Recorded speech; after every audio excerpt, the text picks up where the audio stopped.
Today, we are diving deep into one of the most disturbing and frankly baffling stories of our time, the case of Jeffrey Epstein. This isn't just a story about crime. It's a story about power, about influence, and about impunity, all tangled up in a series of self-reinforcing loops.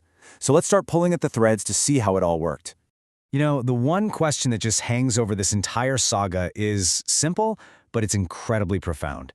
How does a predator operating on an industrial scale move so effortlessly among presidents and princes and billionaires, and not just for a year or two, but for decades? Okay, so to really get our heads around how this was even possible, we're going to trace the 5 key loops that basically defined Epstein's world. We'll start with the mystery of the man himself. Then we'll get into the systems that protected him, and finally, we'll look at all the questions that are still haunting this case.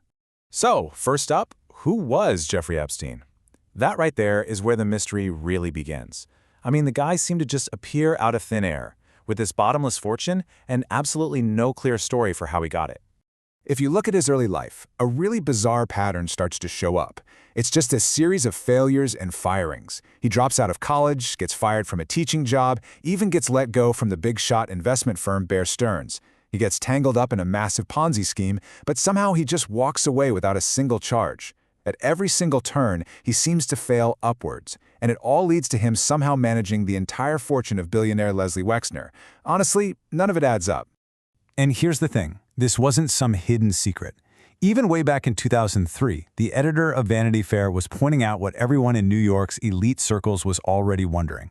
This mystery around him, it wasn't a bug, it was a feature. It was part of his whole persona. And that mystery? It was the perfect foundation for the first really powerful loop, the loop of influence. See, Epstein didn't just meet powerful people, he systematically collected them, building this incredible network that became both his shield and his greatest asset. You had former U.S. President Bill Clinton. We know he flew on Epstein's private jet, which was later nicknamed the Lolita Express, a bunch of times. And that kind of association, it gave Epstein a level of political legitimacy that was just invaluable. Then you have British royalty, Prince Andrew. Their long, well-documented friendship would eventually blow up into a full-blown crisis for the monarchy, forcing the prince to step down from all his royal duties for good. And what's really amazing is that the connections didn't even stop after he became a convicted sex offender. Tech billionaire Bill Gates kept meeting with him on numerous occasions after his 2008 conviction. And then there's Donald Trump, who famously told New York Magazine back in 2002 that Epstein was a terrific guy who likes beautiful women as much as I do, and many of them are on the younger side. This quote from former Israeli Prime Minister Ehud Barak, man, it just gets right to the heart of it. This wasn't just about socializing. His network was transactional. He collected people to gather information, to understand the levers of power. And the master key to this whole network? Ghislaine Maxwell. As the daughter of a notorious media baron, she had the access and the social pedigree that Epstein completely lacked. She was described as the lady of the house, and she wasn't just his partner, she was the architect of his social and, as we all found out later, his criminal world.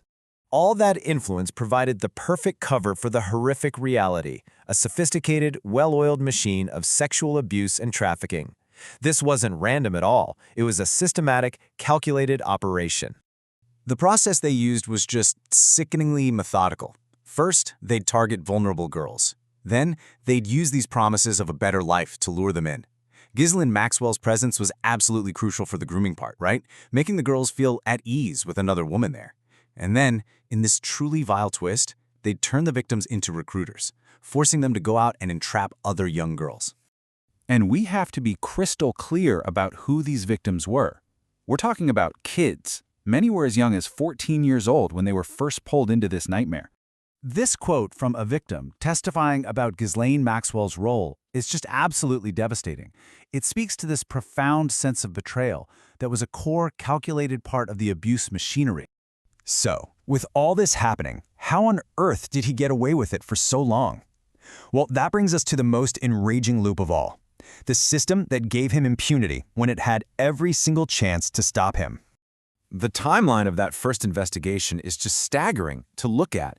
It starts in 2005 with local police. By 2006, the FBI is involved. They build a 53-page federal indictment. They identify over 80 potential victims. The case was airtight. And yet, in 2008, The whole thing gets shut down by a secret deal signed by the U.S. attorney at the time, Alexander Acosta.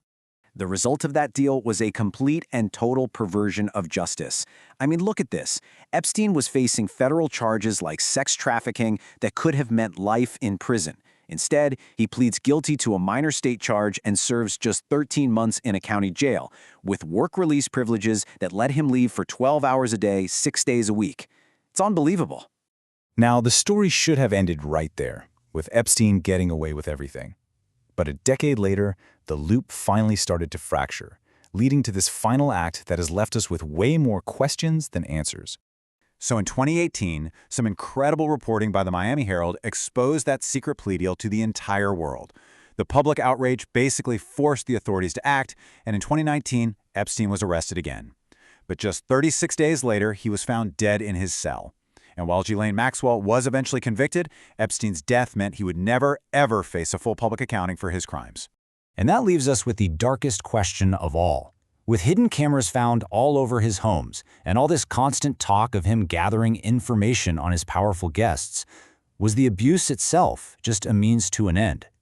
Could this entire horrific network have been a sophisticated honey trap operation designed for blackmail? We know Epstein didn't act alone. Ghislaine Maxwell is in prison, but she is the only accomplice to face any real legal punishment. So what about the other recruiters, the powerful clients, the enablers? That secret 2008 deal gave immunity not just to Epstein, but to any potential co-conspirators.